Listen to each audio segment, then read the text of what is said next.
This government meeting is brought to you by Eastworks and our local cable subscribers.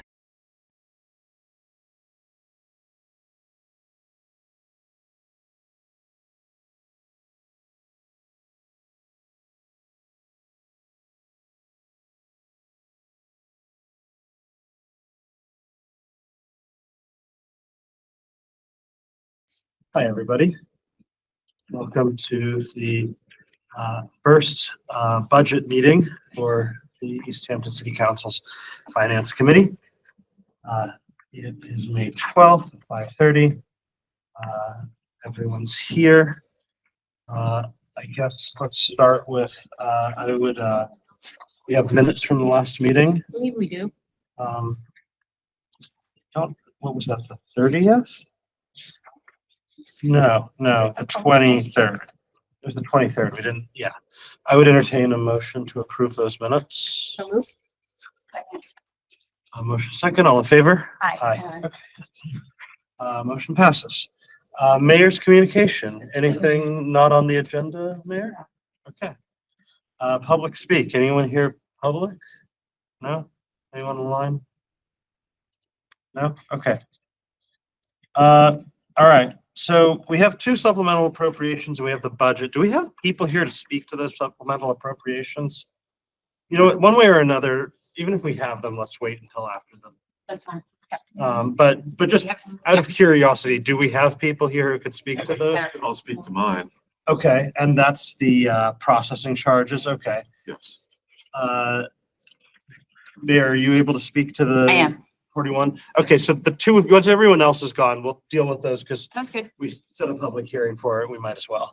But out of respect for everyone here who probably doesn't want to sit around talking about appropriations, let's jump into the budget. It's public safety, human services, and unclassified. So I guess my first instinct would just be to go in that order through the items. Is there any objection to that? Anyone who really needs to get out of here early? No? Okay. I'll start with public safety then. And to start with public safety, we have police. Thank you.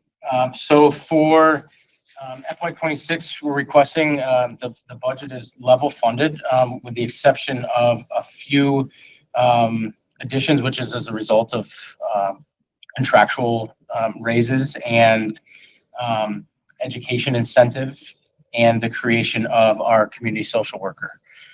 Other than that, there's everything kind of remains the same.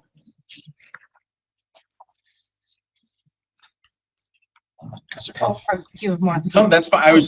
Go ahead. No, I was just going to say, so by level funded, you mean that you're paying for all the people. It's not the same amount as last year. It's just you're covering all your expenses this year. What do you mean by level funded? So Because those numbers look different to me. you're saying from The very top line, right. So the increase is specifically incentive. So more officers got degrees with step raises the contract. That number goes up if there's any overtime. That's tacked that's like onto- the variable. Correct. That is the variable.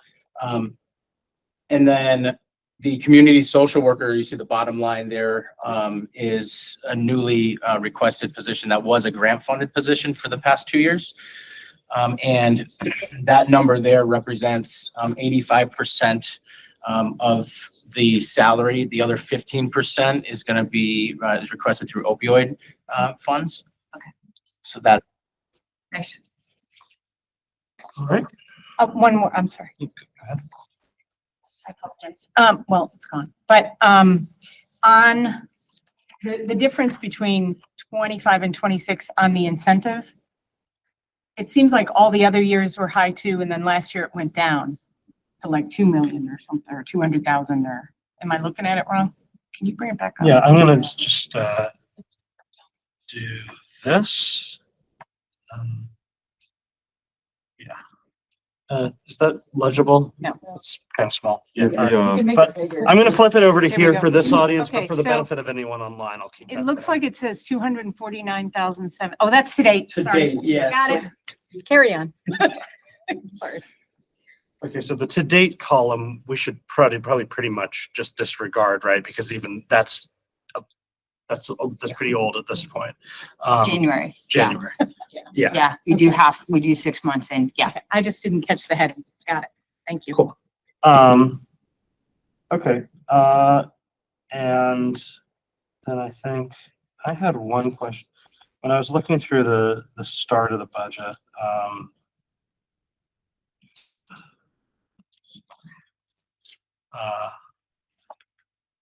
Ask a question?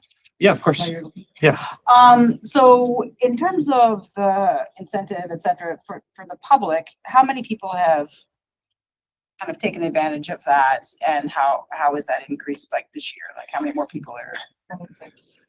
26 total out of 30 have a degree of some sort, whether, but I know, off the top of my head, just as an example, my brother went from his bachelor's and obtained his master's, within the past year. So that is gonna be a 6% bump on that number, contractually. So, again, it varies from if an officer goes from having no degree to at least an associate's, or that number is going to be higher than if you just bump up from, say, a bachelor's to a master's. And the number of officers that get it each year, varies. So, And add clarification to that.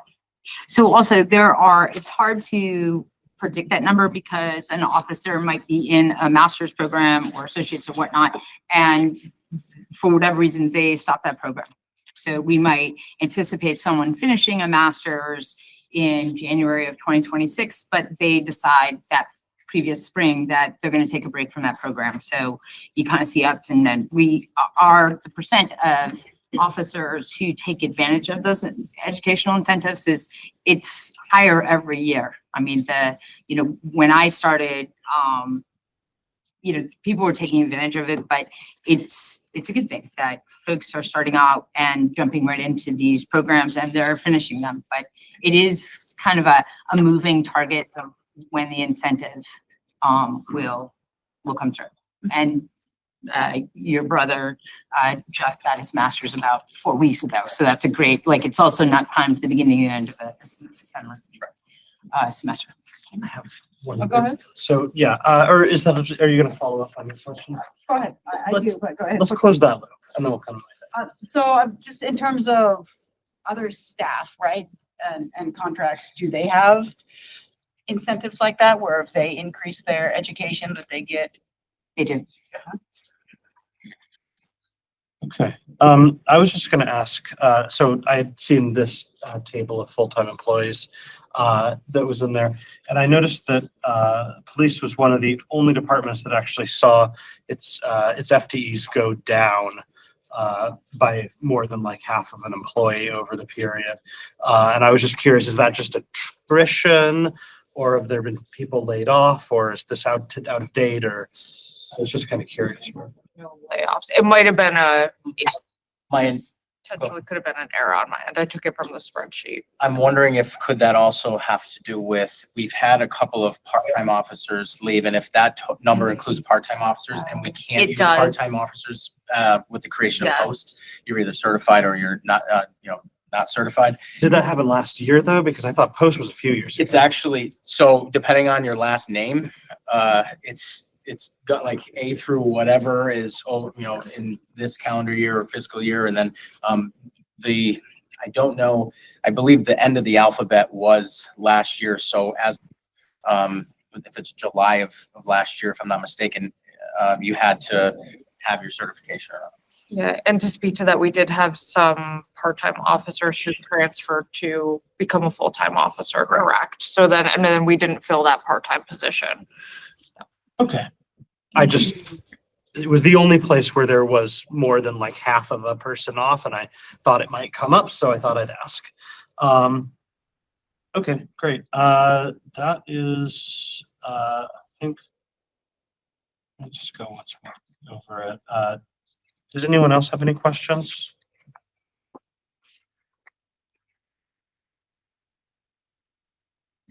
I mean, most of this seems like it's gone up a little bit, but clerical's actually gone down. So, if I'm not mistaken, there was a recent email, from the mayor's office regarding the reduction in hours from 40 to 34. And so that would be that contributing factor for the. Okay, that's probably going to show up a couple times. So, yes, I also saw that email, but thanks for the reminder. Was that everybody or? It was all, ASME unionized employees. And was that negotiated? It is in the process of being, discussed with the union. So this number could be wrong. Could be but really we have to impact bargain with the union. Like the city has the final say in these decisions because it's a budgeting issue. It's not necessarily a change in conditions, so it's just a conversation that has to be had with them. And why ask me? Because they're the only ones who have administrative staff that are for the most part 34 hours anyways. So it was kind of getting everyone in line of where, to be consistent across the board. Because I think over the last couple of years, we've had some positions where we just kind of allowed some extra hours just because of some things that were happening in various departments and changes, new department heads, stuff like that. So we've allowed administrative staff to increase hours. And a lot of those never came back down to the 34 hours that they originally had been. And with all of the budget constraints we're seeing, we really felt like now is the time to kind of realign them. And so when they were originally hired, did it say 34 hours in their contract? Most people, yes. I'm trying to think, it only impacts about 4 people, 4 or 5 people.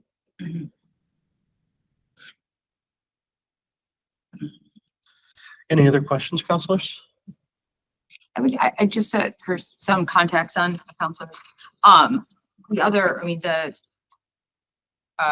the changes in the ASME or to 34, before we unionized and agreed to unionize with this, this was a group of employees who very quickly had tasks and items added to their plates. And the solution or the proposal to them is, well, you'll have 2 extra hours rather than compensation or stipend to the work that they actually were doing. Great example in this room right now is treasurer, where you'll have unionized members taking on tasks of their director, quite literally, while we're filling a position or whatnot. And the stipend is appropriately attributed to the additional tasks taken on and time and a full consideration in a negotiated environment rather than honestly one-offs. Like, you're able to do this and now your schedule will be this and you will do that. It's mediated out through. I wanted to get back to 34 hours, 1, budget, but also 2, in some more fairness, that technically, folks who have stepped up, and I am grateful for them doing that, in absence of a treasurer, could say it's not something we want to take on or do. And then there would be plan B, but the plan A doesn't stop and end with, here's more work for you to do. And we've decided this is what it's worth as a one-way conversation. And what are the 5 positions? This impacts the community social worker position. It impacts both fire and police admin. So specifically, yes, Cindy and Brenda. It also impacts, it impacts the COA because their admin also had 2 positions. I believe that were clerk and 35 hours. The clerk and the outreach worker. I think that is it. Okay. Any other questions about police? All right, I think we can move on. Let's talk about crossing guards and animal control really quickly. Crossing guards are basically the same as last year. Slightly higher equipment charge, but like by maybe $8. Anything to note on the on the crossing guards or? No, virtually stays the same.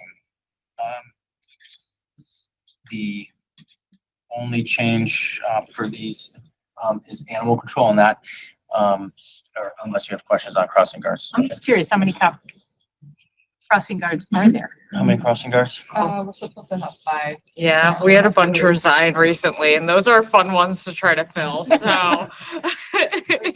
Somewhere between 0 and 5. Yes, Okay. we probably have like 3. All right.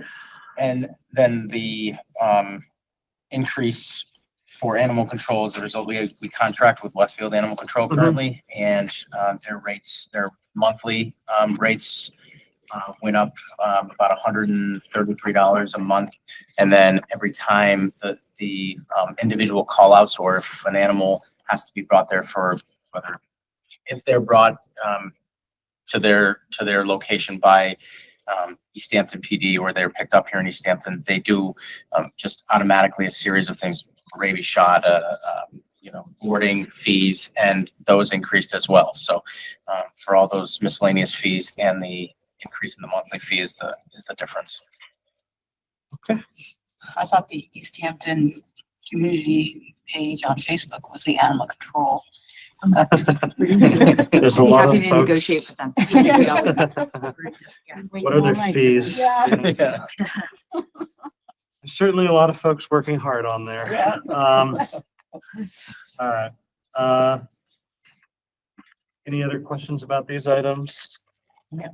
All right. Let's turn to dispatch. Hello.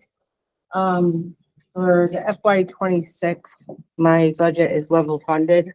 2 dispatchers were hired due to, really, being a regional, dispatch center with Southampton. And, in July, a step increase will be provided to all the dispatchers. I will be applying for the support and incentive grant for FY 26, and it could be approximately $400,000 if it's awarded to City of Easthampton. And most of that will be going towards personal costs for FY 26, as I'm doing it now for FY 25. Okay. Councilors, questions? How much did you get for FY 25 in terms of? FY 25, I got $463,498. Write that again. Right. Whatever. Yes. Use And those that- same words. And then we get a training grant, so which will pay for all the education classes for all dispatchers up to 32 hours, and their personal costs, and that was $21,930.22.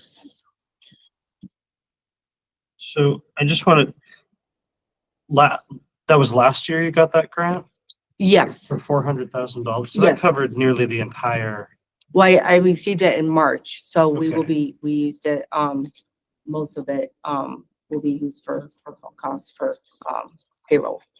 right. We charge it, so. So this department barely cost anything that's like 80% of your budget last year. Wow, that's incredible. Hope that happens. Yeah, it's a, I think I safely speak from Brent, it's been a lot, the regional agreement. And right now, there's definitely a lot of water coming at us and the expenses. But what we've also not seen yet, and we will, and Brendan and the team are gearing up doing this work before we got the grant money, is that the access to dispatch, what they're expected to do. Now we're regionalized, so the money is exciting, but this department has been doing the work of a regionalized department long before, so Long with the before, catch up. yes. So the first year feels great in that, but when you look at operations at the end of this fiscal year and you really start looking at the training and the calls and the more geography you're dispatching to, it quickly, it evens out. But the dispatch study that was released this past year clearly said we're in the right direction, that this is a model we should have pursued, and we anticipate strong applications, and we're using the money exactly the way we should, where we need to, but it will, if we're going to keep up, if we're going to meet the quality we want, the quality standards we want, and keep it up, it'll always be a search for money, isn't it always? Right. So, but it was a lot of pushing. It's going to be a lot, but you're going to see a balancing out of that money is well spent, and the work has been ongoing. It has started well before that grant arrived. Right. Thank you. You're welcome for the really all hands on deck over there. Thank you. And so that would be, or sorry, do you have a question? That I was just looking at this, the last few fiscal years, the extent to which the department's grown. Would you attribute all of that growth then to the regionalization effort, probably? Or? I mean, Brenda can speak to her data. I mean, Yes and no. I mean, we are a lot busier because we're handling Southampton, but Easthampton is definitely busy between the fire calls and the police calls. So we have our hands full, but we're doing a good job. So thank you. Actually, for both of you. Yeah. Is this a budget that is missing anything? Is this a fair budget to you all? Like, is this going to allow you to accomplish the goals that you have for your offices? Yeah, I don't see how we wouldn't be able to do our roles and responsibilities with the number that's here. I think it's accurate, sufficient. The same, yes. Any other questions? All right. I guess we can move on to fire department and ambulance. Start with fire. Thank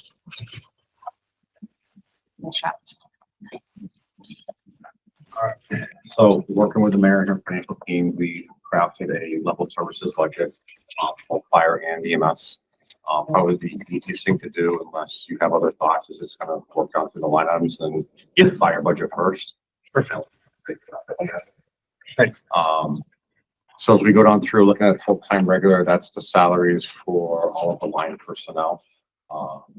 We have 37 full-time employees in the fire department that are all cross-trained for fire and EMS operations. Out of those 37, we have 5 that are currently being funded fully for salaries and benefits on a SAFER grant and a regional grant with Southampton as well. As I work down through that full-time, and please stop me as I go forward, of course. The full-time supervisory line item, that is for the position of fire chief and deputy fire chief. The full-time clerical, as you just heard a moment ago, is for our office manager. The $950 there, that's actually, that's longevity for the office manager and one of our firefighters. That $950 should actually be in their longevity, but that's what that $950 is. The overtime pay of $150,000. That is the overtime that's used for shift coverage. And as you look at the fire department budget, there's 3 line items that are all overtime. The first one, which is overtime pay, which is for shift coverage. The second one there, overtime pay emergency. That is basically coded for any significant events here in the city. If there's a major storm or major fire, when we call back personnel, they would be paid for out of that line item there. And then the last one, overtime pay training. That one there is used to send people for training that we do outside of regular shift training. Working down through fire captains. So, Chris, yes. what would be an example of that kind of training outside of what you typically? Perfect example is twice a year, we have to get our personnel trained in live fire training. So I have no facility to do it here in Easthampton. So I'll send them to Springfield off duty to get that live fire training down there. Okay. Fire captain out of grade, the 15,000. That contractually is when a captain is not available to run a shift.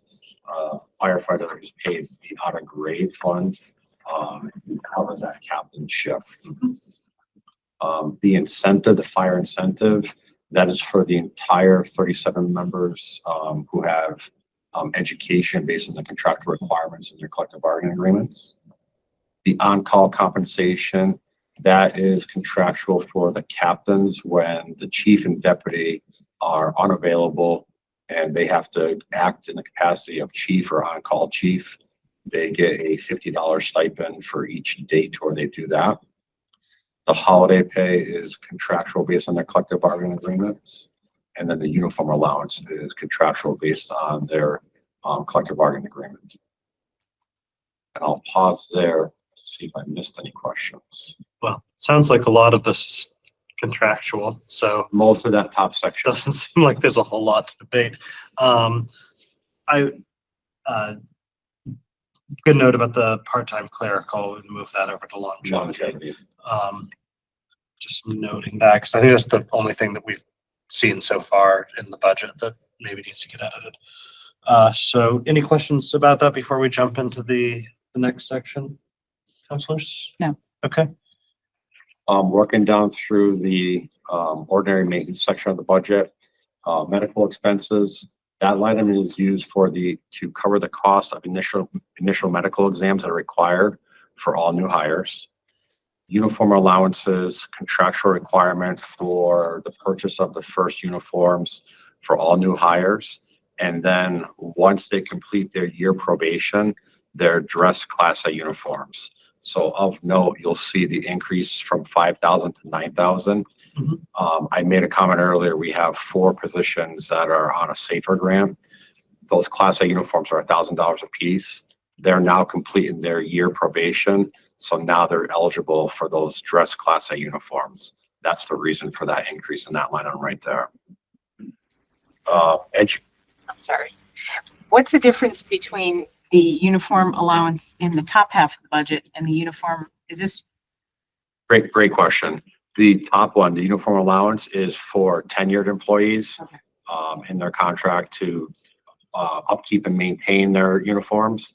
The one in the OM section is for your new employees, the initial purchase of those uniforms.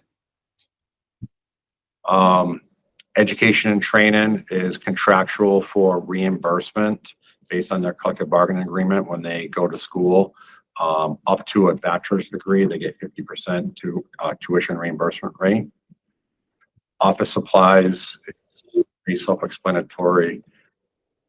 I just lost it. I can't see that. I know. I'm gonna switch here. I can't see. There we go. No, you just. Good now. Building equipment and repairs at $1,500. That's basically the service contract to cover the cost of the Plymouth system for the annual service agreement, which hooks up to the diesel exhaust system. I'm sorry, the what system? It's called the Plymouth system. It's basically an air extraction unit that when the vehicles start up, all the exhaust from the vehicles goes out of the building and doesn't stay inside the building. I was kind of Maybe you wondering didn't know that. how that's not like a total nightmare in there. Okay, cool. Good to know. So that's kind of what that's earmarked for there. Repairs to vehicles and equipment. So this is always a challenging line item. And the reason I say that is that the mayor and her team were great this year. You can see that got bumped up from $10,000 to $25,000. These vehicles we have are these, and we're talking fire engines and the ladders. These are $1 million vehicles. They're used in the emergency capacity, and they're prone to being broken.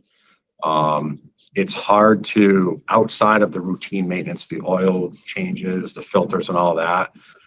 I can't sit here and tell you how much it's going to cost next year definitively if the engine blows on engine 1, or if the hydraulic system lets go on the ladder truck.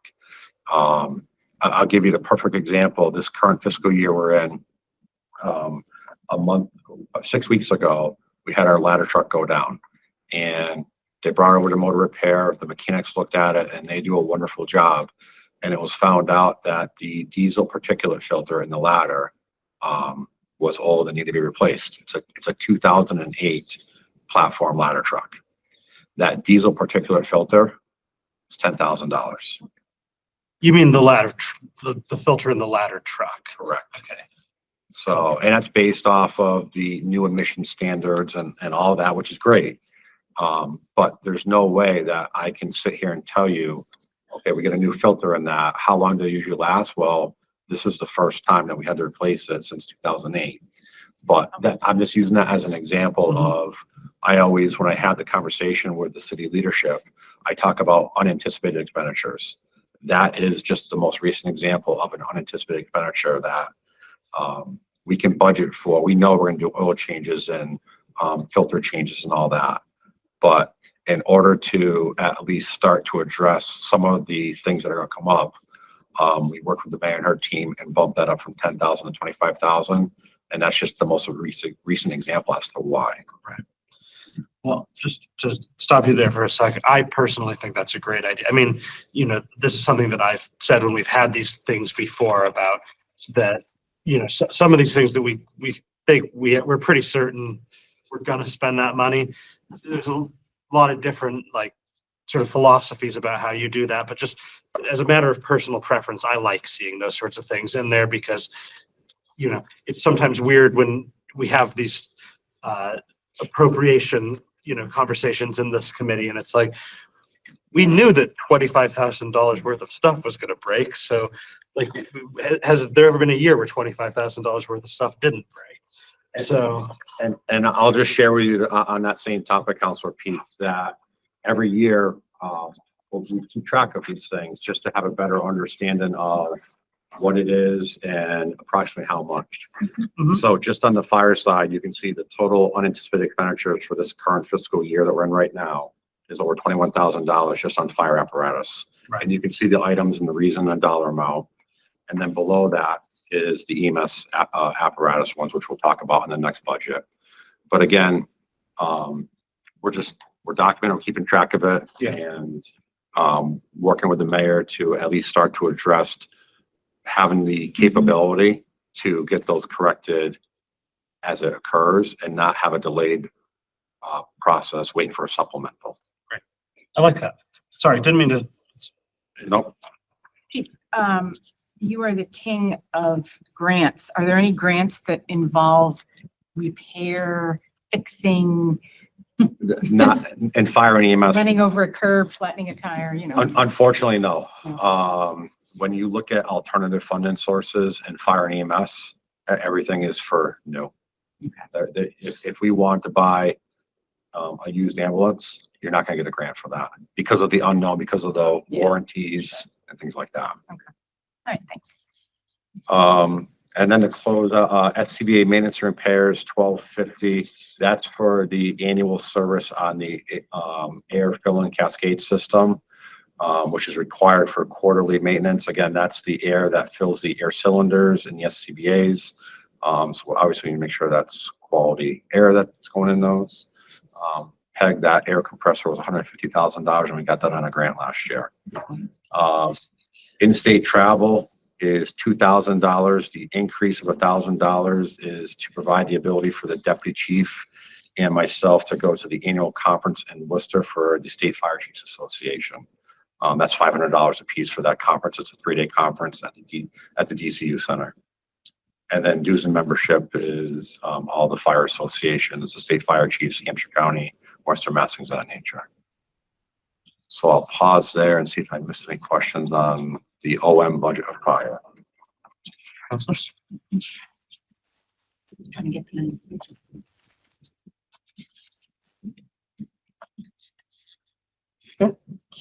I think we can move on to ambulance.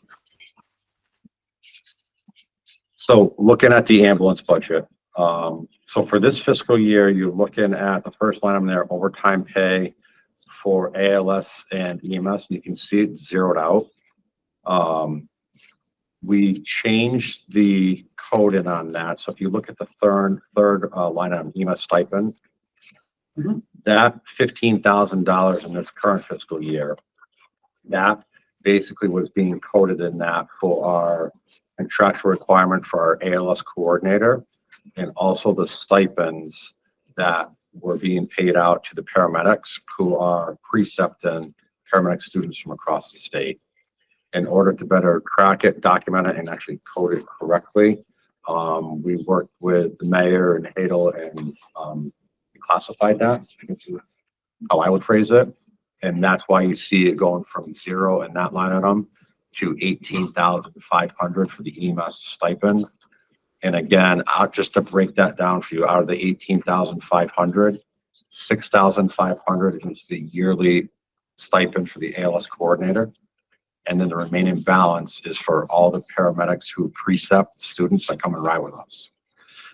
Just real quick, what people always ask us, what value do we get out of students riding with us? And I always share this, it's extremely valuable in two things in particular. Number one, we get a preview of all the new employees coming through the region that are potential candidates for hire. That's kind of that first pass look. And then the second value is I absolutely believe that when you teach something, you become a better provider. So now these preceptors, these paramedics are teaching these new students, and it's making them stronger providers out there for the residents of Easthampton. So that's the stipend. I'll go back up to the second line on there, overtime pay, emergency, level funded at 65,000. That is for this upcoming fiscal year. We have a contract for the town of Westhampton. So that for this next year is the contractual requirement to call back when we go out there, just like it is currently. And then also when we have our ambulances go out of our service zone, for example, they go to Bay State or Mercy. When we go down to Bay State or Mercy, those two firefighter paramedics, they're gone for a minimum of 90 minutes. And we lose that staff and for both fire and EMS coverage here in the city. That's the minimum time on average that they're gone. So we'll call back anytime those ambulances go out of our service area to those hospitals. Just to share quickly with this committee, people typically ask out of our ambulance calls, where do the ambulances usually go for a destination? The majority go to Cooley Dickinson Hospital, and then the second most destination is Holyoke Hospital. So, but we still go to Bay State and Mercy quite a bit. And then the last line item up there in the PS section of the EMS budget is the EMS incentive. That is the paramedic stipend for those firefighters who have that certification level. And I'll pause there to see if I missed any questions. Yeah, I just, for the public, I just want to understand these two budgets together, right? How they interact together. So up above for the fire, you have full-time regular and you have salaries up there. And so you don't have salaries for ambulance, right? And that's because someone who's a firefighter would also has the responsibility of being EMS as well. Yeah. So, and that's a great question. So we have 37 full-time members in the department. Out of those 37 personnel, we have right now, we have 32 that are paramedics, 5 that are basic EMTs. Out of the 5 that are basic EMTs, 3 are going through paramedic school right now. So this coming fiscal year, they'll complete their training. So to your point, all of the personnel are cross-trained. They're trained as firefighters and then cross-trained for additional paramedic coverage as well. So up above, you have overtime pay and fire, and you have overtime pay for ambulance. Can you just help me, if they're kind of cross-trained, help me understand Yep. the distinction between those? So if you go to the overtime pay on fire, the $150,000, contractually right now, we have to keep a minimum of 5 firefighter paramedics on duty at all times to staff the apparatus. So if I have people on vacation or out sick and I go below that 5, I have to hire maybe 1 or 2 people to get to that minimum of 5. They would be paid overtime out of that line item of $150,000. If we go back to the EMS budget and we look at that line item for overtime pay emergency of 65,000, contractually right now, if they have an ambulance call that goes to the town of Westhampton, we have to recall 2 personnel. So they would be paid out of that. Okay, I just want to make sure that everyone Absolutely, yep. understands the distinction between Yes, the same people and yet they're paid yes. differently. So I just want to make sure that that's. So what are we at now? Like 4 or 5 different buckets of overtime? Yes. That's interesting. Okay, cool. Thanks for clarifying that. Was there any other outstanding question I had on the EMS PS part of that? So, Okay. EMS OM, certification fees. Those fees are the required certifications and license we need to have to actually run the ambulance service. Those all go towards the Department of Public Health. We have to pay for the certification of the 3 ambulances, the actual license itself, and a couple of waivers for medical requirements also. So that basically money all goes towards DPH for our ambulance license. The miscellaneous professional and technical services for 55,000. We have a third-party billing agency, Coastal Medical Billing. We have a signed contract with them that they collect 2.99% of, we pay them 2.99% of what we actually collect in EMS billing. So that $55,000 essentially represents the funding for them to do the billing and outsource the billing for us throughout the year. is that typical, Chief? It's very typical. Again, real quickly, it's typical because it's a very complicated process and it's specialized. Medical billing is not easy. And when you have a contract where people are paid based on their outcomes, they're more proficient, they're more aggressive compared with across the state. As an example, someone at the fire department is an office manager and they get their weekly salary no matter what comes in. They just check the box. So you are seeing absolutely the majority doing a third-party billing agency. And again, this year, right now, we're on par to collect 1.5 million, and that 1.5 million all goes into the general fund. Vehicle equipment and repairs, an increase from 5,000 to 8,000. I talked about this earlier in the fire budget, but again, this is specific now to the 3 ambulances. Again, I think we were very fortunate. 2 years ago, we got a grant for the purchase of, fully funding the purchase of 1 ambulance. And then we used some capital money to purchase a second new ambulance. Our 3rd ambulance is a 2018. It's got approximately 130,000 miles on it. That ambulance is out the door daily. All 3 ambulances are out the door daily. So with the increase in mileage, the wear and tear, if I talk to Dennis Ruthie, or if he was here right now, we need to be doing the tires and the brakes on all 3 ambulances every year. So that, again, just to keep up with some of the known costs as we have the documentation going forward, that's $3,000 will go towards brakes and tires on the 3 ambulances. Maintenance agreements, 25,500. That again is a state requirement based on our ambulance license. We have power load systems for the stretchers. We have power stretchers.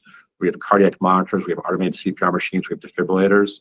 When the state comes in annually to inspect us for our license, they look for these maintenance agreements to make sure everything's calibrated properly, maintained properly, and meeting the expectations of the use of the equipment. So that's what all that money goes towards, is that. Medical supplies, $70,000. Again, you know, people are tired of hearing it, but the unfortunate reality is since COVID, the prices of medical supplies and other things have skyrocketed. That is much more reflective of what we use on a yearly basis now. What I term in terms of soft supplies, disposable supplies, on the 4,000 ambulance calls that we do in this region for Easthampton Fire.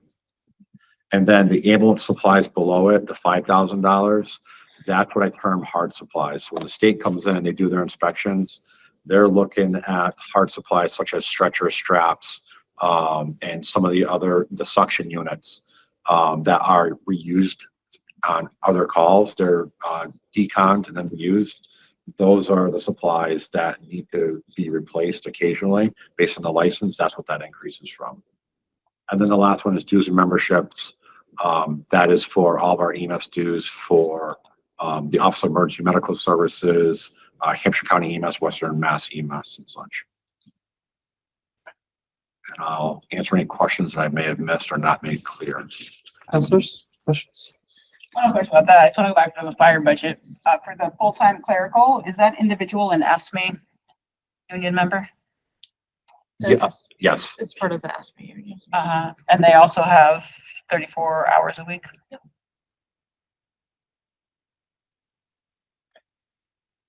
Anything else? All right. We're all set. I'll leave those with the 3 members of Finance Committee. And Wow.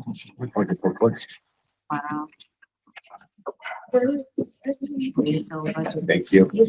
Thank you, Chief. Thank you. Spreadsheet in here? There is. Have a good night. Thank you. Thanks, Chris. Just one? I know, huh? Santiago. Mhm. He's Santiago. Yeah.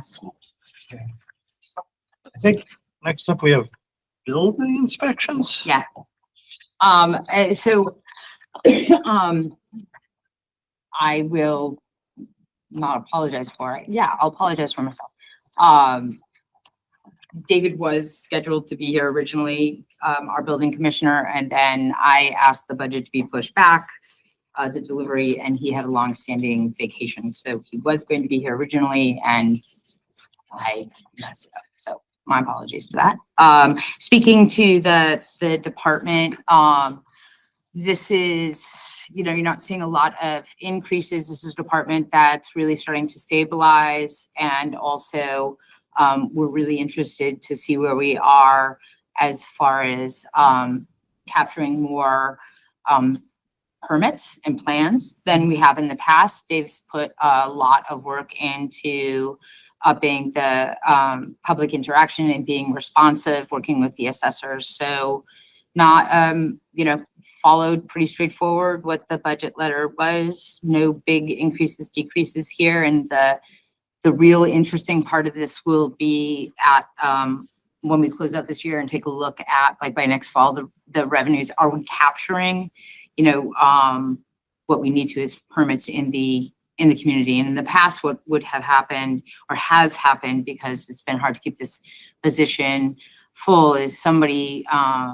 pulls a permit and we don't respond or inspect within a certain amount of days, and we do not collect the fee, and it automatically goes forward. So that gap has closed substantially, and it's also a tighter connection with assessors to capture the actual new growth once the permit is closed out. We have put in one big change for this year as far as on the revenue. I'm just looking at, you see a little bit with the gas, plumbing and wire. We have, Dave and I worked on a policy where when we're looking at bigger impact projects, that there's a cap to the total amount of building permit fees. And that we would work with a construction company or sometimes a union to ensure that permitting requirements were being met. So for instance, building 7 and 11 in Ferry Street, the cap on the fee is 150,000.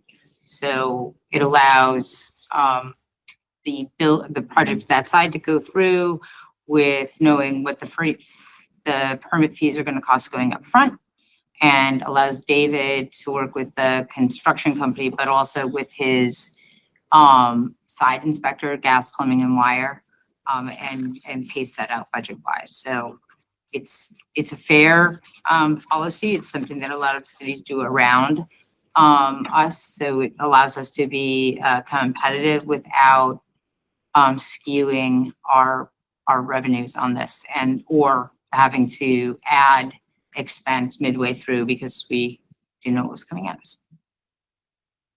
All right. Any questions, councilors? The last line there where it says temporary positions alternate, Mhm. it's 25, then it drops down to 7. And then this year it's 13,800 so far to date, and then it drops down to 3 for next year. How is that being? We hired Dave. We were absent a building Yeah. commissioner for So you were plugging the a holes? long time, yeah, Okay, Mhm. and we were filling all the gaps where we could. got it. Thank you. And then the building professional tech services weight measures, that amount is a intergovernmental agreement we have with Northampton to provide the services. Any other questions? All right, I think that's that. And so I think that concludes public safety. We can move on to human service. Is that also personnel? No, I'm on. To be the That tracks. catch-all. That tracks. Can I ask a quick question? I was trying to find the budget on the website and I couldn't find it on the website. It's on there. Is it? It's under the mayor But section. the link didn't work. I didn't. Oh, the well, link I was didn't able to access, I got this. I will straight from check his the- fee. Okay, because I searched like budget Yeah, it should FY have been a, 26, but I couldn't. It just took me to the agendas, so I wasn't sure. alright. Well, it should be a news flash right on the splash page, but Okay, so I just. we'll fix that. I see Lindsay's on the call. And maybe It I'm will not be looking in fixed the in 20 right minutes. No, place because I searched it, so I wasn't sure. All right. So it's 9:1. So next up, we've got the health department. The health department budget is fairly similar to last year. It's just a few changes. We switched the health agents to 2 full-time health inspectors. And the education and training costs was increased for the extra inspector. And the uniform and clothing cost was increased for the extra inspector. And there was also a $500 request from our public health social worker for community outreach. And the biggest change was we are not using professional services for fiscal year 26.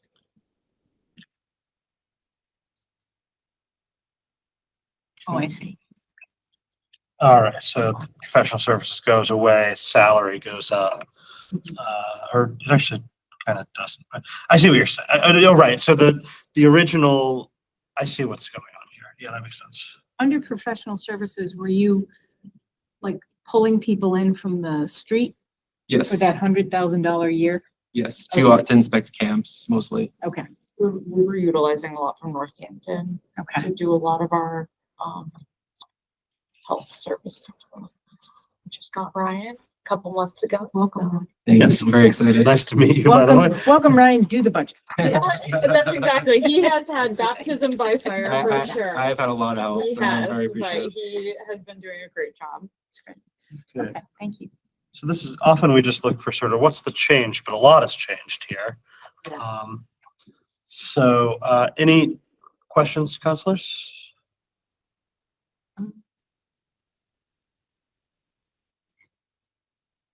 So how many staff, so you had 2 agents who are now health inspectors? We have 1 agent One agent. and we're switching to 2 health inspectors. So you have to hire an additional person? Correct. Okay.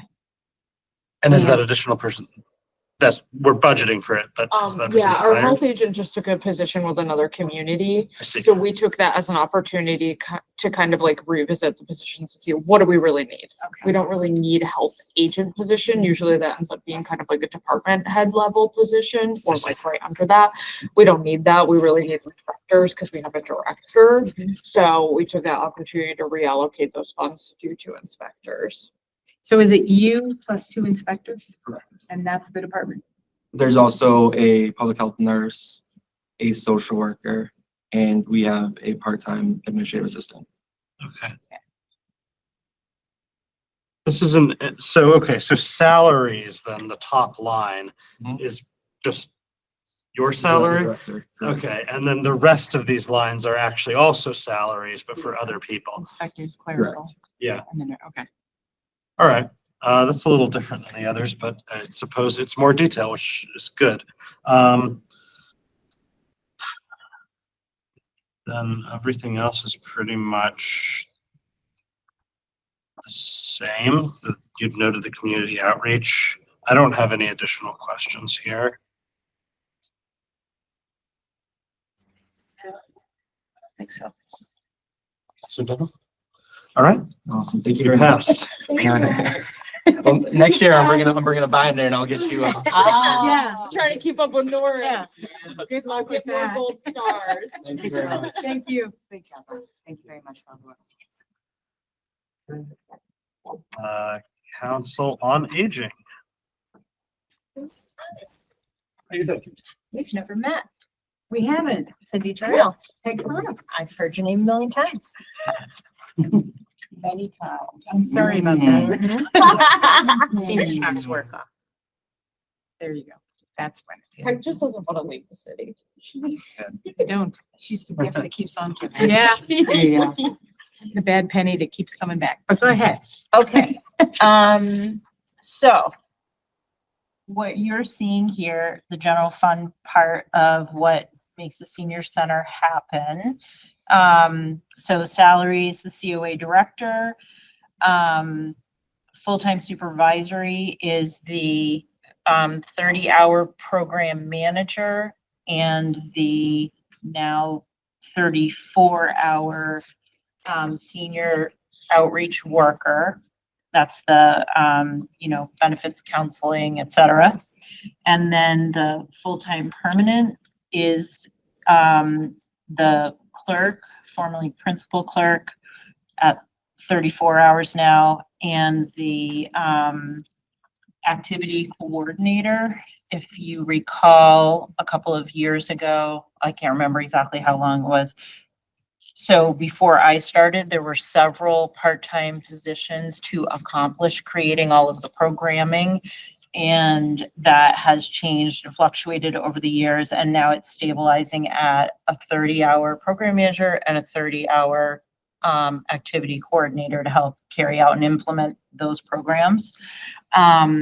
Part-time clerical is the morning office aide, the front who staffs reception, and then senior task work often volunteers take over the rest of the hours.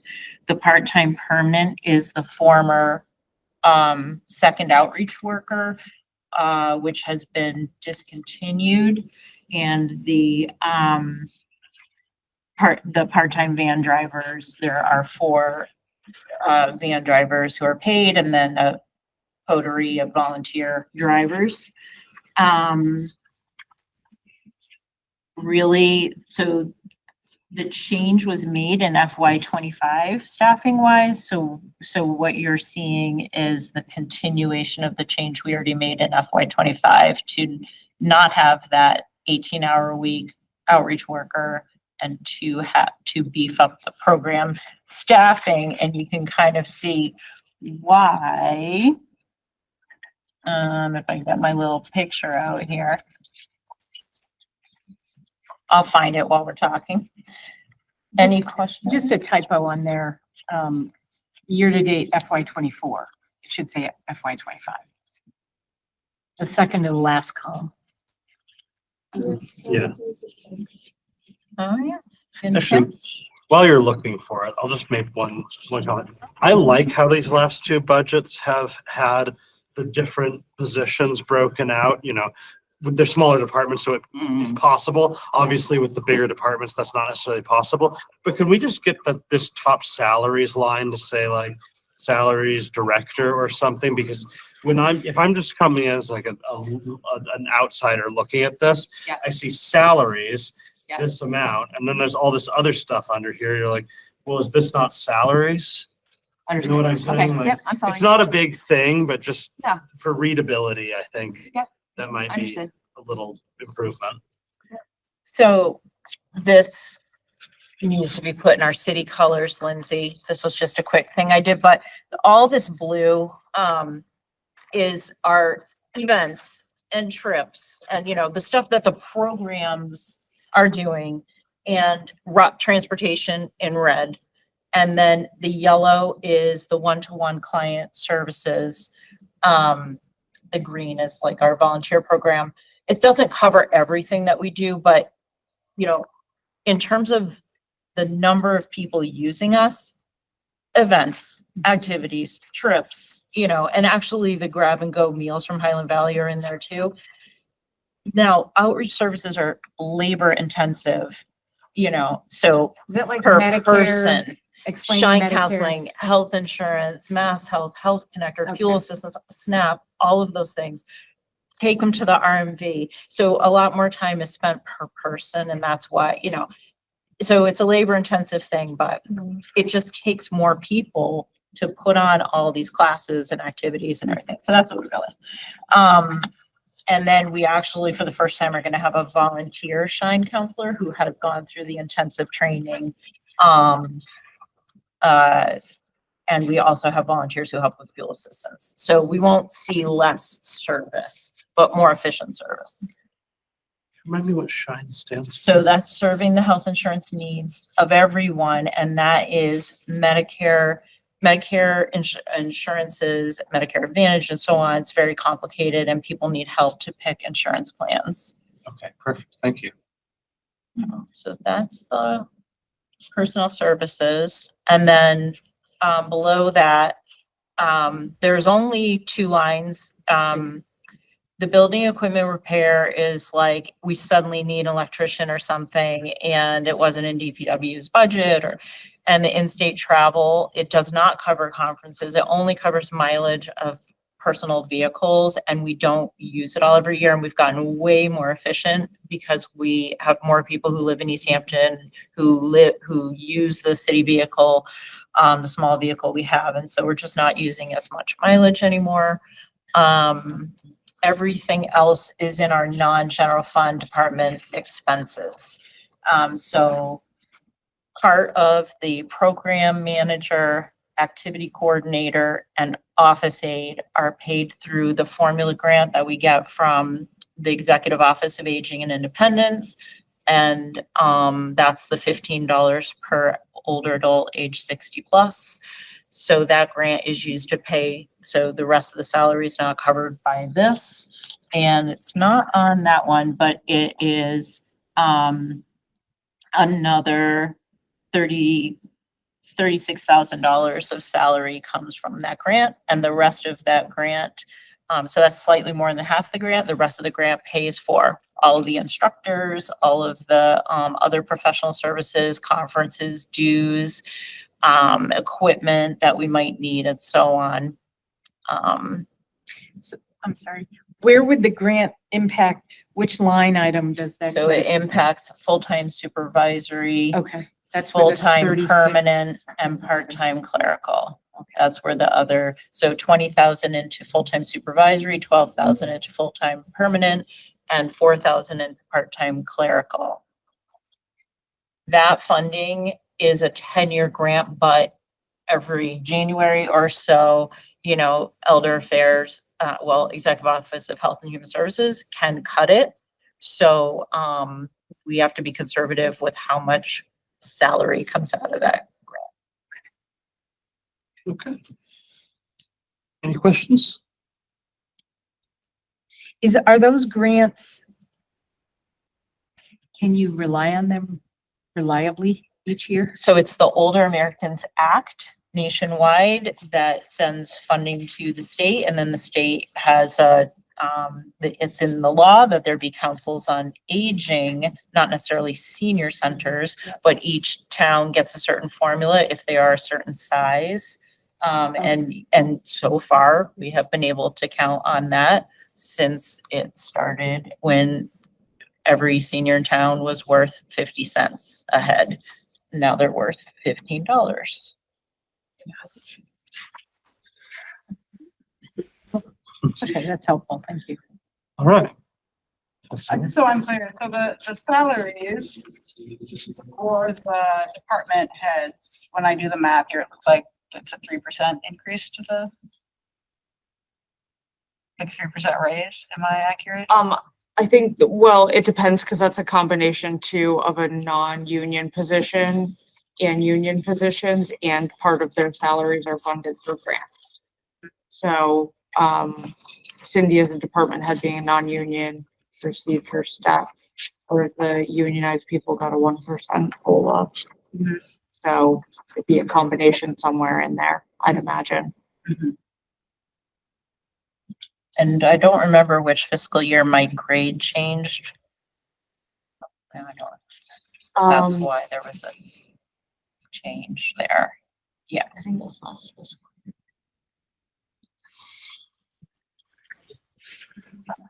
It looks like it would have come from 24, 25, 25, that was the step change. That's just so I understand for the community, that's just a step increase? Yeah. Okay, just trying to understand. Yeah. No COLAs were given to non-unionized employees, only a step. All right. Thank you. Thanks so much. And then you can, I'll let you folks know when the, state report is late. I'll update the website, but that's where we put our binder is on the website digitally and we save paper. Everyone's competing with binders, I man. I like that. Let's Goodness. encourage that. Contest. Nice job. So we've got veteran service. Big budget of veterans. All right. Ordered buster. Well, So not too many changes. Last year we kind of didn't know what to expect, so we kind of plugged in some numbers and now we have a better idea for this year. A lot of the actual year-to-date expenses, believe it or not, a lot of that is going out between this month and next month. All my memberships are based on fiscal year and, you know, all of our conferences and everything like that. You know, I have one coming up in June, first week of June, so that's gonna pretty much wipe out the in-state account. So we are spending that money. It's not just sitting there. I see. And so one thing I would say too about the permanent clerical, so that is probably the biggest significant increase. Last year, we hired a clerk, you know, when we were pretty well into the fiscal year. She was hired at a lower level. She didn't have a whole lot of experience. This is based off of hiring someone with experience, maybe starting them at halfway through the steps, possibly. So it's not necessarily going to be that high as far as the budget goes here, but we're planning for like a mid-level hire. And it's based off of 12 hours a week at the moment.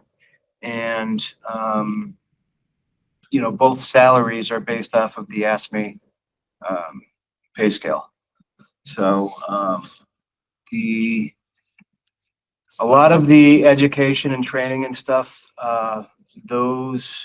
there will be some money left over because I found out pretty quickly that the clerk that we had hired intended on not staying for the next fiscal year, so I didn't invest in any kind of education or training for that purpose. It'd be out the window, so. That's pretty much that. Any questions on the next page? I can also speak about the cash benefits too. In-state travel, what does that entail? So, basically the mileage and conference fees and everything like that I do. Is I it have, just you? it's me and it's gonna be the next hire basically. So we have a mandatory state training, which will be, that's just mileage that we're paying for that and maybe a meal or two. And then there's also, we have one conference a year. We basically, in my different associations that I belong to, there's 2 conferences a year and I'm like, oh, well, I'll just pick one to go to each year. And we have to do that to maintain CEUs for my National Service Officer accreditation. Okay. So, all right. Any questions? What is Veterans Care sold and sale? So that's basically cemetery flags. Okay. Cemetery flags and other flag for the memorial and stuff like that. All right. Let's talk about the benefits. So basically, the actual year-to-date expenses, that's actually way off, I just realized. Because that's a number that's based on July to December. Yeah, I think that's, most of them are up to Yeah. like January or something like that. So don't worry too much about that. Okay. But so essentially, we're in line to spend about $175,000 to $180,000 for this fiscal year on veterans benefits. We padded a little bit because of the unforeseen expenses that come up. We have burials that come up. One burial is $4,000. We had 2 this year. We typically have 2 to 3 a year.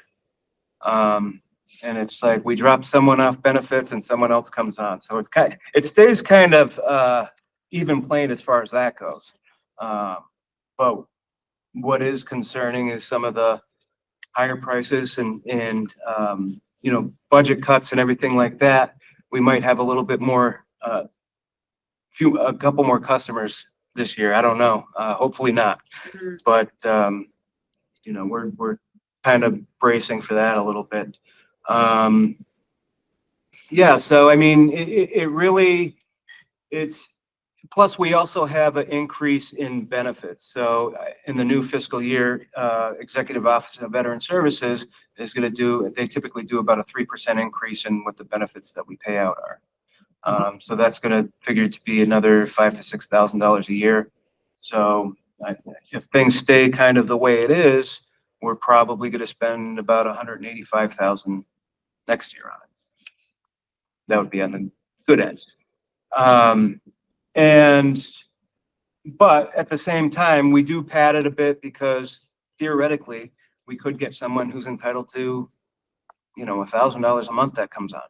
Yeah. And we could get 2 people that do that, you know, so we have to have that pad in there for that.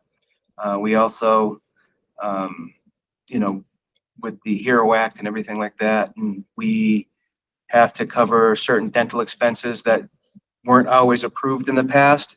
I just had to pay for dentures that were $1,400, which actually is a good price for dentures, but we follow the rates that are set by the Health and Human Services for Mass Health. Right. But yeah, I mean, I think it's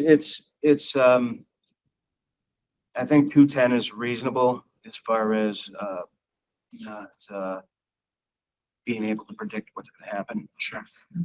If something happens where you start to feel like it's a problem or a big thing comes up, you know, let us know early. Yeah, absolutely. That's what I generally like to say. It's Yeah, like, people are coming for appropriations. It's great to know that early. for sure. Just so I'm clear for the public, right? So veterans cash benefits include dental, it includes burial support, it includes cash payment. It's needs-based assistance, basically, that encompasses everything that it does. So so burial, basically have it for indigent veterans and dependents who apply, then, you know, that's. Yep, yeah, of course. Yeah, I just want to make sure we're Yeah. clear about what that means. Yeah, all the benefits that fall under Mass General Law, Chapter 115. Thank you.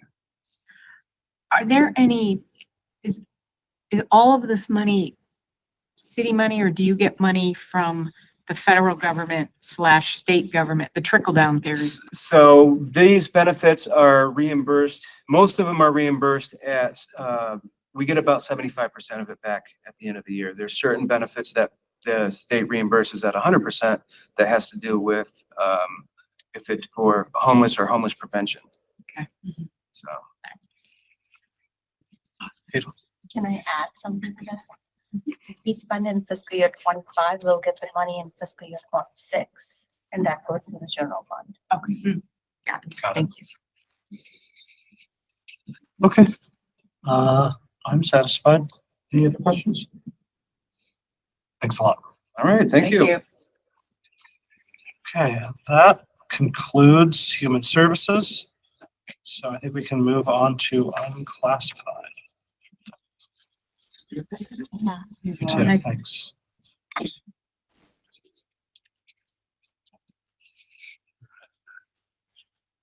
a lot of stuff in unclassified. Let's just get into it. Yeah, so this tends to be kind of like a catch-all for the city. Mhm. A lot of things. So some of the things are typically out of the treasurer's office and some things come out of HR, so like contributory retirement is something that is typically out of the treasurer's office, but that's just basically the city's contributions. And I think that also includes COLAs and stuff like that for pensions. Then you're going to get into the workers' comp and 111F. So we divide it up into school workers' comp and city's workers' comp expense.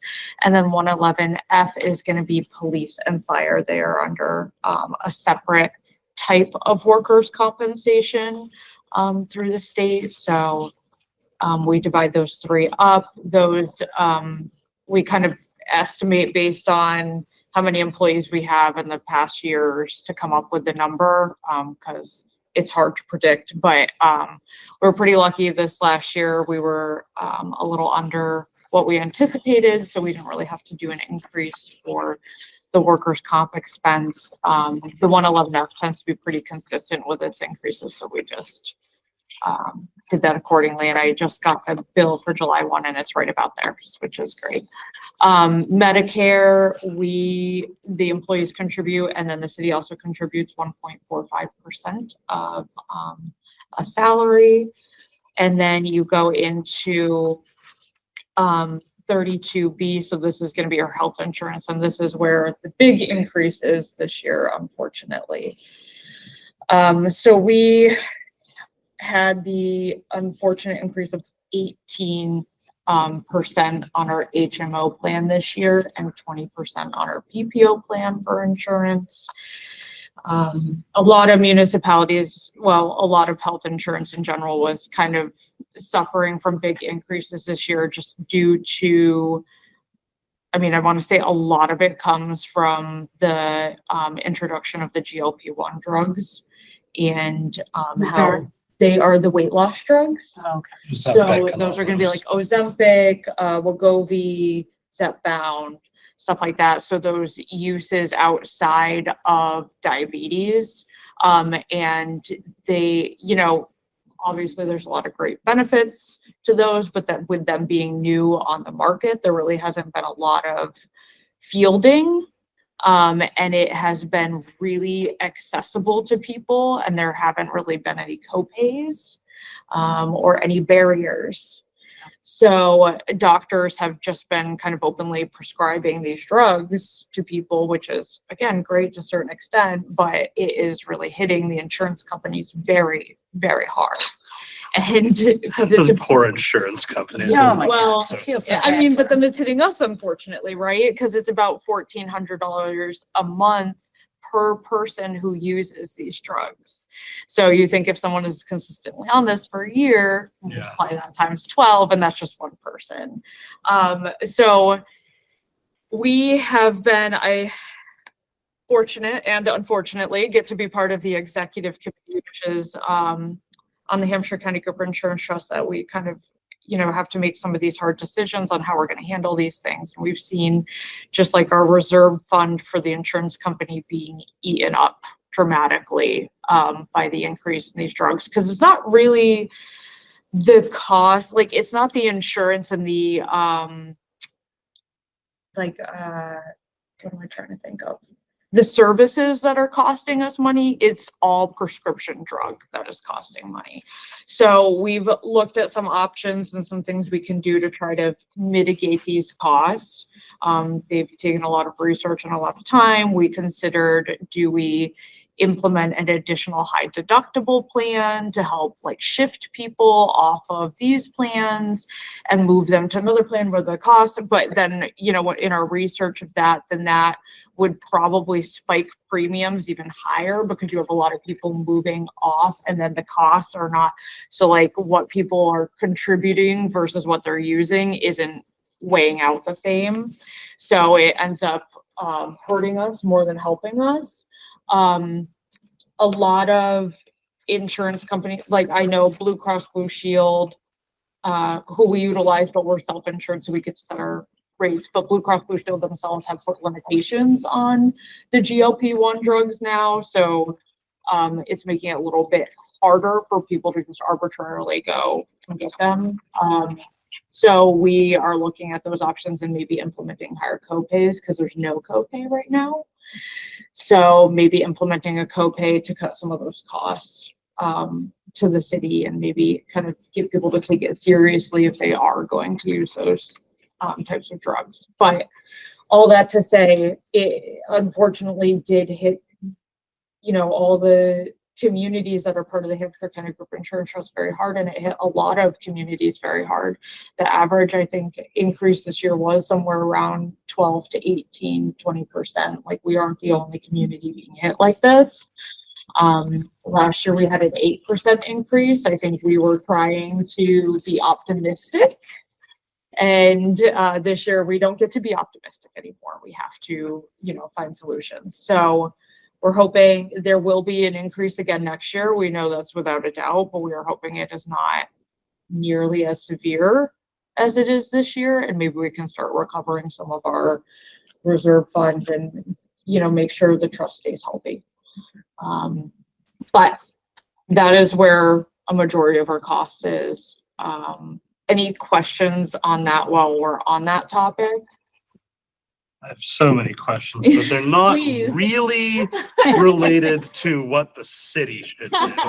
There's a lot of broader questions about. It's a very, They don't, none of them are really within the scope of this Yeah, meeting, so, You cannot solve these problems. I guess, no. The costs went up, we have to cover them like it is what it is. I don't want to speak for my colleagues, though. So I didn't do the math. So the number from 25 to 26, does that incorporate the 18 to 20%? yes. That's So what's- it's always such a moving target because it really depends on how many employees we have, what plans they're in. Are they switching to HMO or PPO? Like, it's so hard. And, some years we do end up at the end of the year needing appropriations because we just can't anticipate what kind of plans people are going to get. Yeah. So, usually what I do is I take an average of the years and what we've spent and where we kind of anticipate to be, and then I add 18% on top of that. Yeah. So that's where that number came out of. Okay. Yeah, that's just too hard to figure out. It's crazy. So should we move on to Yeah. liability insurance then? Liability is gonna be like, for buildings, auto insurance, everything like that. And those are pretty consistent as well. Also, we have a lot of claims. So, that, we've been pretty good with though. So that's just Why so many claims? no, just saying unless if we have a lot of Oh, claims, because then unless. we have high deductibles and stuff.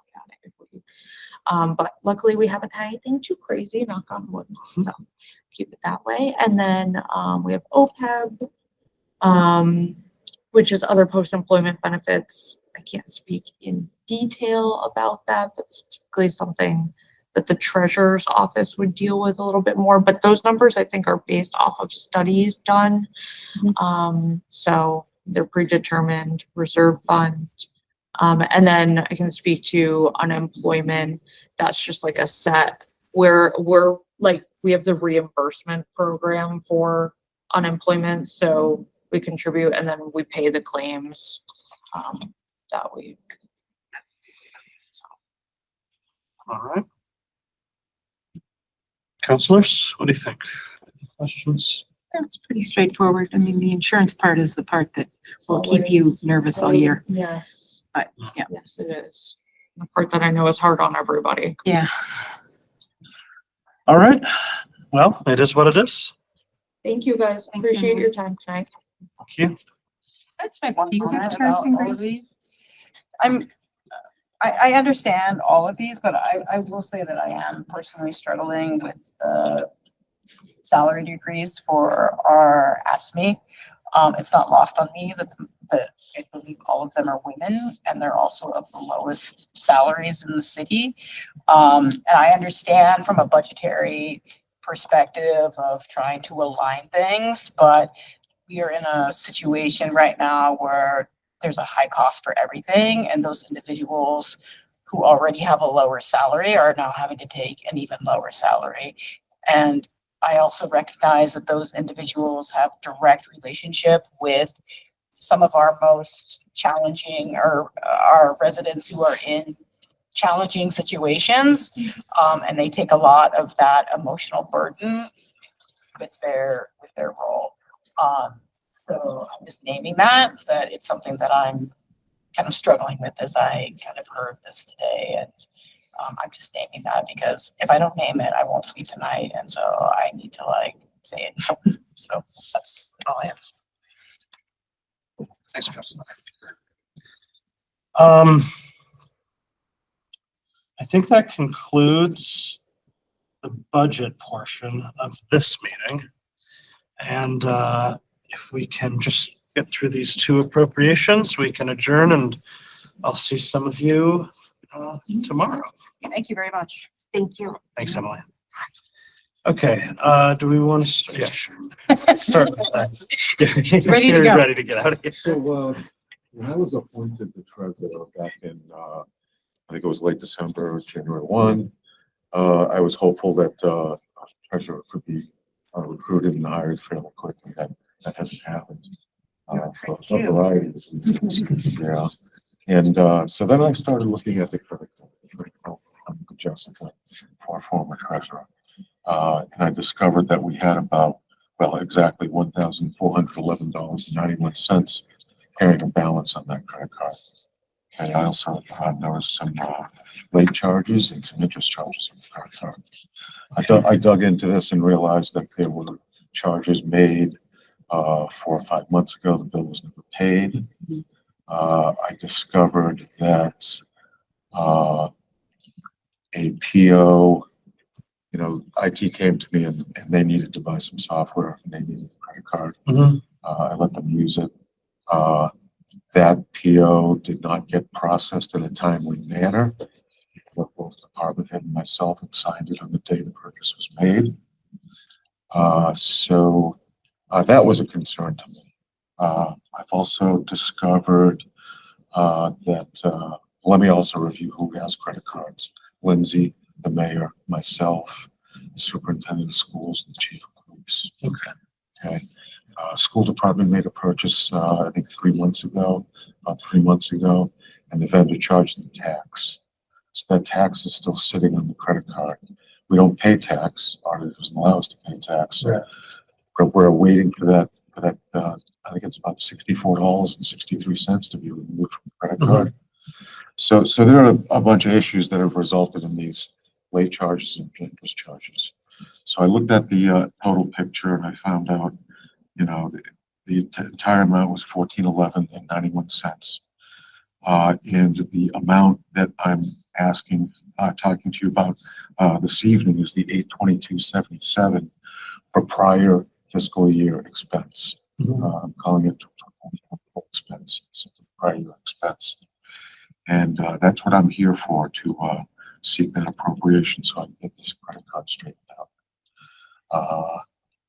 Going forward, I now am the administrator for the credit card. I look at it every single day. I had an automatic payment pop up last week, which I was not expecting, for $360. Now, whether that department knew that automatic payment was going to be on the credit card or not, I don't know. I went to that department and said, do you guys have an automatic payment set up once a year? Oh yeah, I think we do.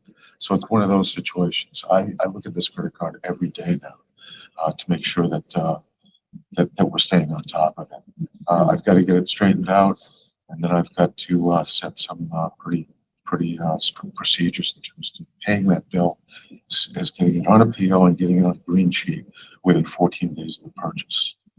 Is this one credit card number that everyone uses, No, or just is the it's- one for your department? I have a different card number, so does Lindsay, so does the mayor, so does the superintendent. Where is the concern in total that all these credit cards are kind of out there? That's not the huge concern, it's tightening up procedures. Okay. That's the real concern. Okay. Yeah. And do you guys Yeah, have no one a, is spending money they're not supposed to be spending. it's just things fall It's through the it's cracks? just things are falling through the process. cracks, and the process needs to be tightened up. Do you have a system, just thinking of Concur, do you have a system that all your charges come into, a la Concur? The credit card Yeah. itself, yeah, I can go online, I can see all the charges, I can search charges, I can see a year's worth. I can run- Is that run how date people ranges. do their, this is really off topic, I guess. Is that how people do their reimbursements?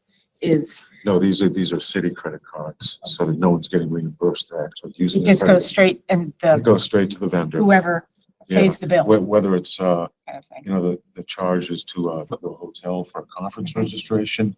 It is to a software company for a purchase, software purchase for the IT department. It could be online registration. A lot of it is online. So someone registration. has to like vet that out to the budget and say, which line item is this coming off of? Yeah, and What I, did you and buy? I see that on the PO. Okay.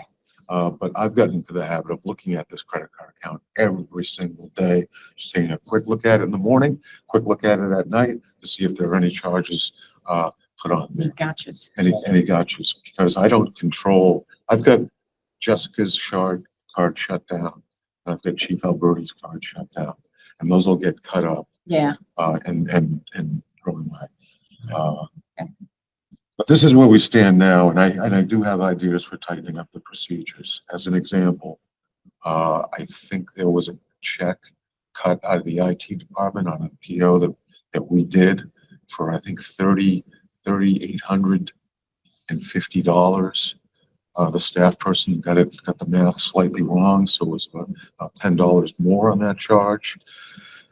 So these are things I really gonna focus in on to make sure things are running smoothly. Yeah. In that particular case, because it took about 2 weeks for that PO to get processed, the day that the check went out, I voided the check and then went online and did an online payment. Because I couldn't be assured that check was gonna go in the US Postal Service and get to the vendor on time. Checks used to first class mail used to take about 4 or 5 days. Now it is taking up to 10 to 12 days for a letter to arrive where it's supposed to be. And that is my plan going forward as well. Is when the paper check is produced at the Thursday warrant, that check gets voided. I go on to the online and I pay it from the same exact account that check was cut from. Then I void the check, attach the online payment to that check, and that gets attached to the warrant. Okay. And this is the bucket of money from prior years. Yeah, that this is prior years. you're catching up and cleaning up. Yeah, our total was 141191. The FY25 balance is 82277. The FY25 balance is 58914. Okay. Well, I don't have a question. I just want to make a comment. You know, Michael, I think you walked into a very challenging situation with transition, multiple transitions. And so I just want to thank you for all the care that you've kind of taken There's no reason to say you should be paying the charges of interest fees. Right. Exactly. So I appreciate the fact that you're creating processes and things like that to get us on track. I take a close look at everything. People's focused on, if you contract with a vendor, you've got to have an ability to pay that vendor on time. Sure. What a concept. Yes. Can you just real quick tell me the FY, what was it? The FY24 balance is 82277. That's broken down into. And the FY25 balance is 58914 for a total of $1,411.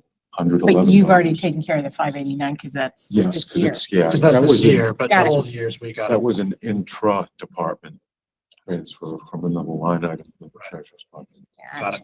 Thank you. Interdepartment transfer has to come to you. Total review. Thanks, Mike. Any other questions?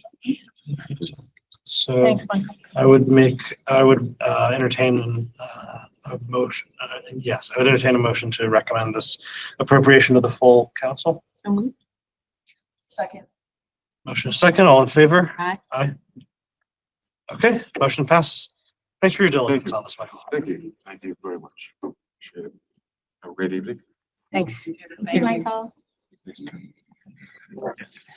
Let's talk about the rail pavement restoration project. Yeah, so we, went out to bid to get the work done. We got a grant, for $330,000. The rail trail, Manhan Rail Trail, Friends Group, put in 10,000. There were some costs that we didn't expect, that would allow us to take care of some things, additional route digging out and whatnot, different ways to apply pavement, asphalt or whatnot. And there was a gap with the, what we expected to do a local match and what we actually wanted to get done. And so Greg came to me, DPW is heading it up with the city engineer and saying, hey, there's a gap of what fully do the project of what we originally wrote the grant for there is a gap. So do you want us to make do with what we have, or do you want to go for this extra amount and make it whole as if when we first ranked the grant? And I said, let's go out and ask for the 41. Okay. Do you have the balance then after 41,916 of the capital stabilization? Do not have it with me, but I'll bring it tomorrow. It's a large number right now, though, right? The capital stabilization. If I remember this correctly, it's somewhere 3.5. Yeah, but I'll bring that tomorrow. I was expecting this on Wednesday's meeting. That's where we did it tonight. Throwing your curveball. Thank you. Yes. You'd think with that stack of paper that you have. Yeah, that's all budget. It's somewhere in there. No. Yeah. It's all budget. Any other questions on this? I mean, we gotta do We it. must and- protect the rail trail at all costs. And it's unlocking a lot of non-city money, so. Yes, and to do this now rather than to have to go back and kind of borrow and pinch from other smaller accounts I mean, this is the time to do it all at one, have one contractor do it.